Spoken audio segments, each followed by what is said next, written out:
Imaginen por un segundo el siguiente escenario. De un día para el otro, un decreto gubernamental congela las cuentas bancarias de todo el país. Tremendo. Una pesadilla total. Totalmente.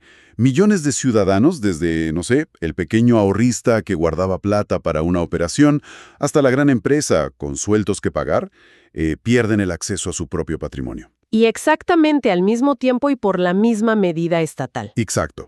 Entonces, lo más lógico, digamos lo que el sentido común nos dictaría a cualquiera, es que el defensor del pueblo de la nación vaya directo a la Corte Suprema, Claro, que golpee la mesa. que golpee la mesa y exija que se devuelva la plata de todos de un solo plumazo.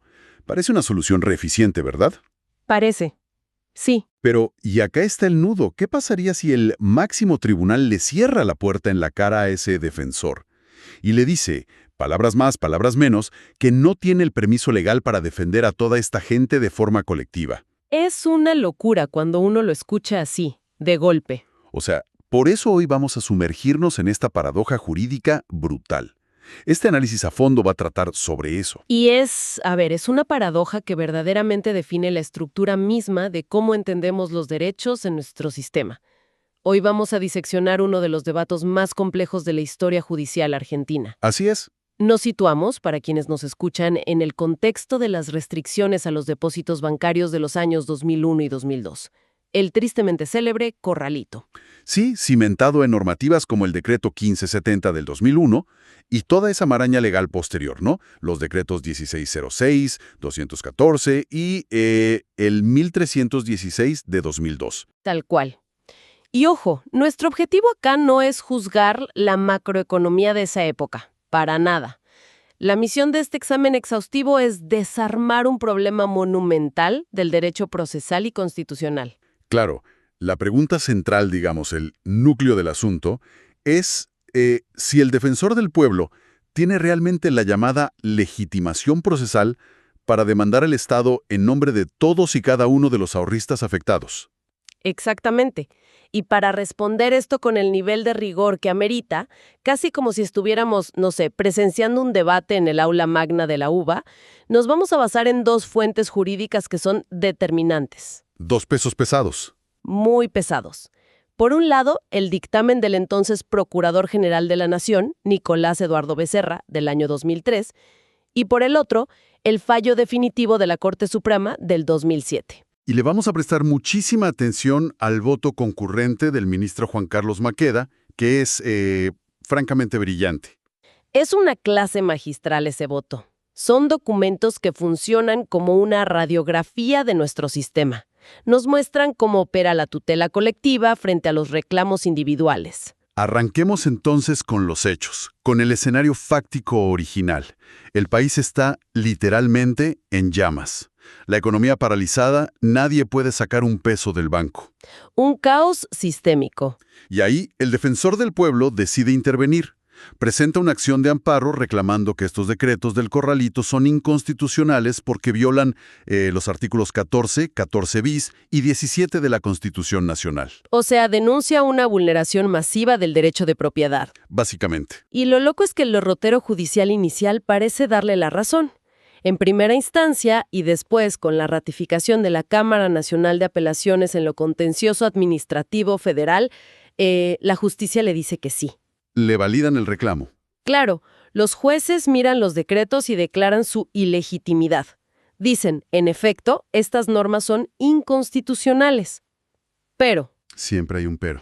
acá la Cámara mete un freno y dice, sí, el decreto es inconstitucional, pero usted, señor defensor del pueblo, no puede gestionar ni reclamar el dinero por la gente. Ah, claro. Dictaminan que cada ahorrista afectado tiene que ir a tribunales por su cuenta, de forma individual, para demostrar cuánta plata tenía y exigir que se la devuelvan.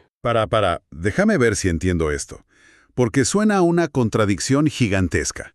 Le dan la razón en lo teórico. Dicen que el Estado obró pésimo, pero en la práctica le dicen al ciudadano, arréglese solo. Exactamente. Pensemos en una analogía para ilustrarlo. Es como si, no sé, ocurriera un apagón eléctrico masivo por negligencia del Estado.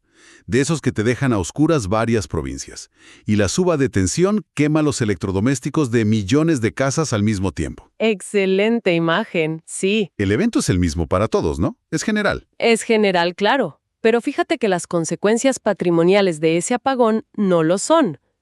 El televisor inteligente último modelo que se le quemó a una familia tiene un valor económico, legal y hasta probatorio totalmente distinto a la heladera vieja que se le rompió al vecino. Claro, o sea, el origen del daño es colectivo, todo bien.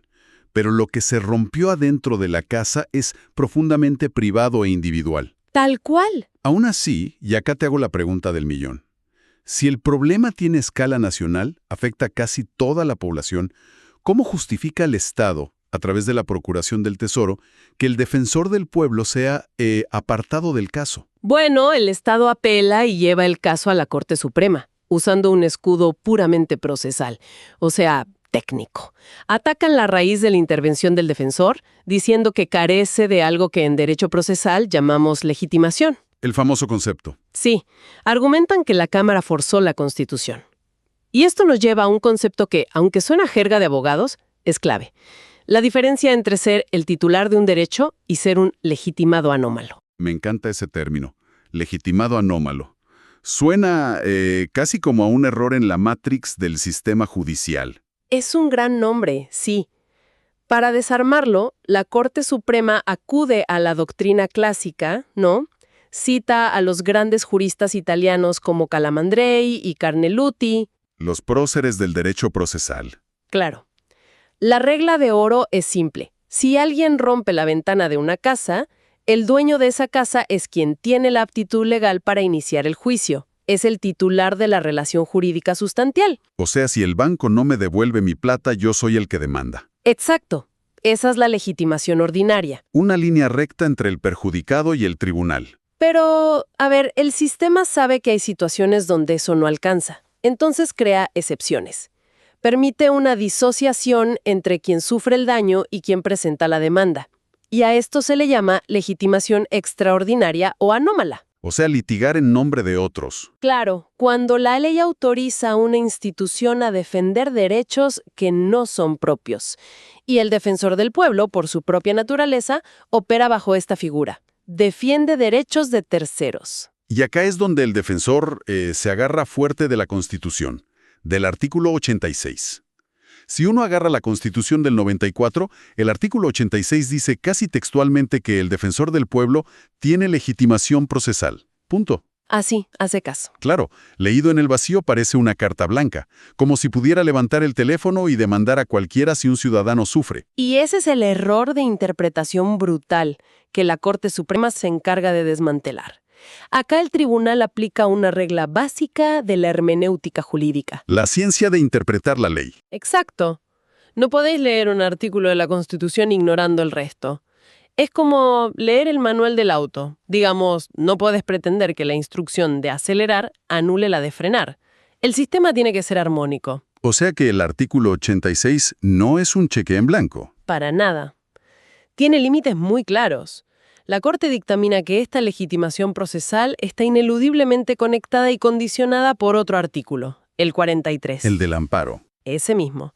El 43 regula la acción de amparo y amplía a quienes pueden demandar, incluyendo al defensor del pueblo. Pero, y acá está la clave del fallo, restringe esa representación exclusivamente a la defensa de derechos de incidencia colectiva en general. Ah, ahí está el límite. Claro. Te da ejemplos explícitos en la norma: protección del medio ambiente, defensa de la competencia, derechos de usuarios y consumidores. Entiendo lo técnico, pero a nivel práctico, ¿no es una visión demasiado insensible? O sea, estamos en el 2001. El país explotó. Obligar a un jubilado a pagar un abogado para recuperar sus ahorros parece una barrera cruel. Es una frustración totalmente comprensible. Si millones pierden su plata al mismo tiempo, ¿cómo eso no va a ser un derecho colectivo? Y ese fue el núcleo del debate en la calle en ese momento. Pero jurídicamente, y acá el fallo de la Corte traza una línea magistral, tenemos que separar la masividad de la incidencia colectiva.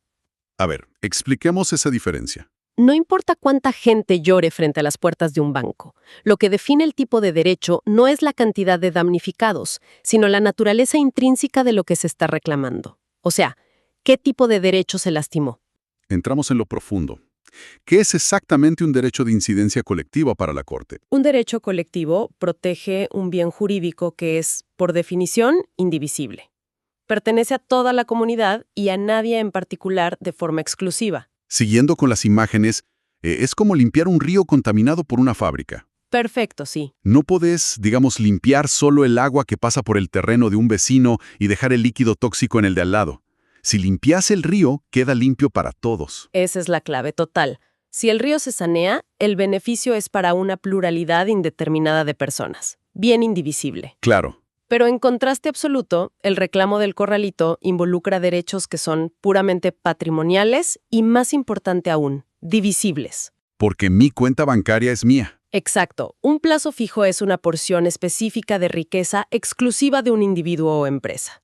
El derecho a que te devuelvan tus dólares es un derecho subjetivo, clásico y propio. Para crear un derecho colectivo. Tal cual. La masividad del conflicto no transmuta mágicamente la naturaleza del derecho de propiedad. Esa es la máxima jurídica de este fallo. Que haya cientos de miles de ahorristas afectados simultáneamente no crea un nuevo derecho supraindividual. Es fuerte escucharlo así, pero tiene lógica. Lo que hay ahí es lo que la Corte llama un interés sectorial. Es una sumatoria gigantesca de derechos individuales frente a un adversario común, el Estado, los bancos.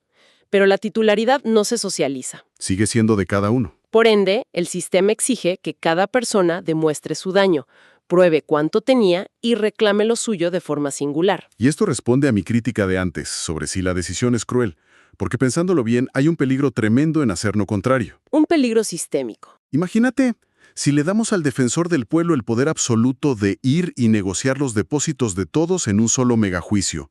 Podría llegar a un acuerdo con el gobierno y decir, bueno, para salvar el país, aceptamos que a todos les devuelvan solo el 50% en bonos a 10 años. Claro. Y si yo quería exigir el 100% en efectivo, marche.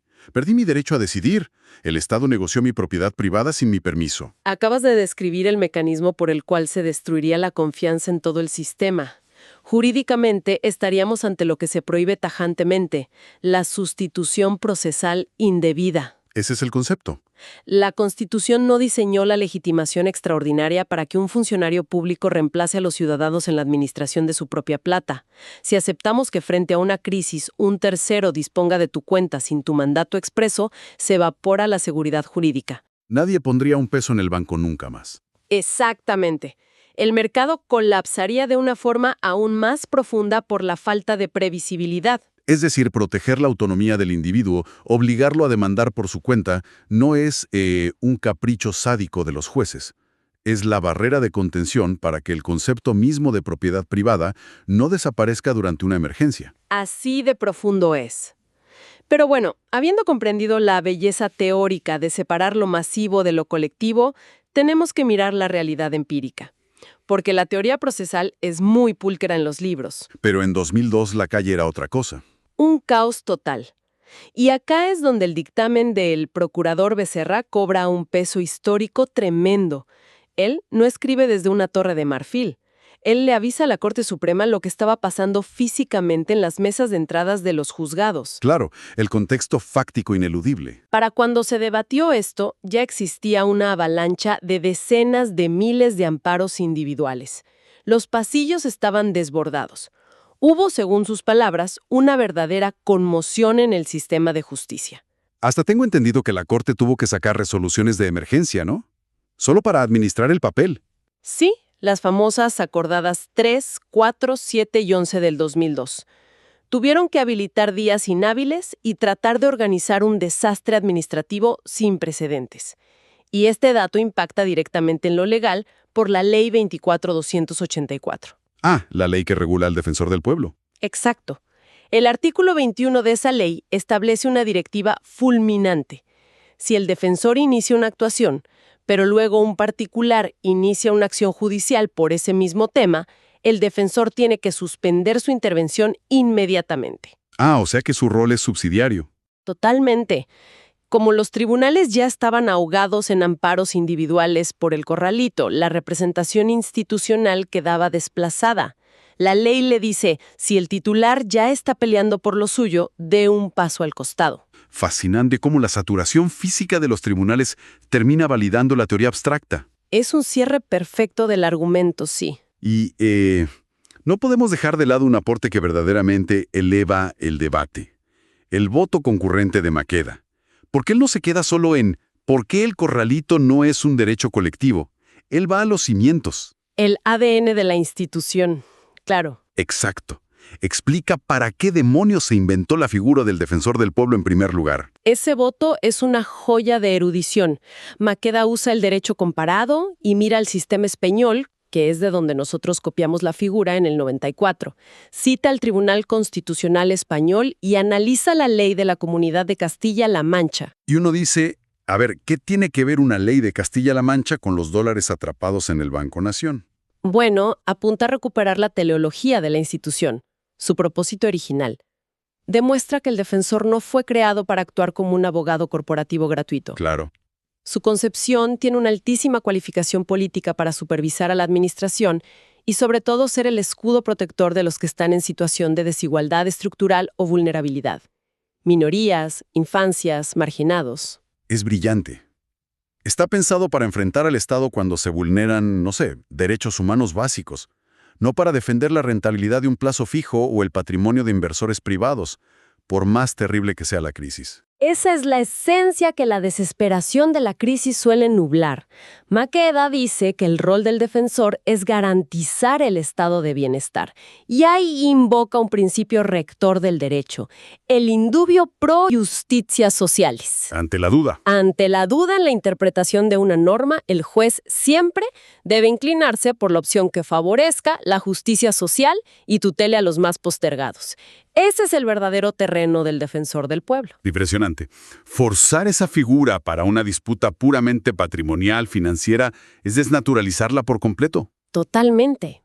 Qué recorrido tremendo hicimos. Empezamos con cuentas congeladas y terminamos observando la maquinaria filosófica de nuestro Estado de Derecho. Sí, es un tema riquísimo.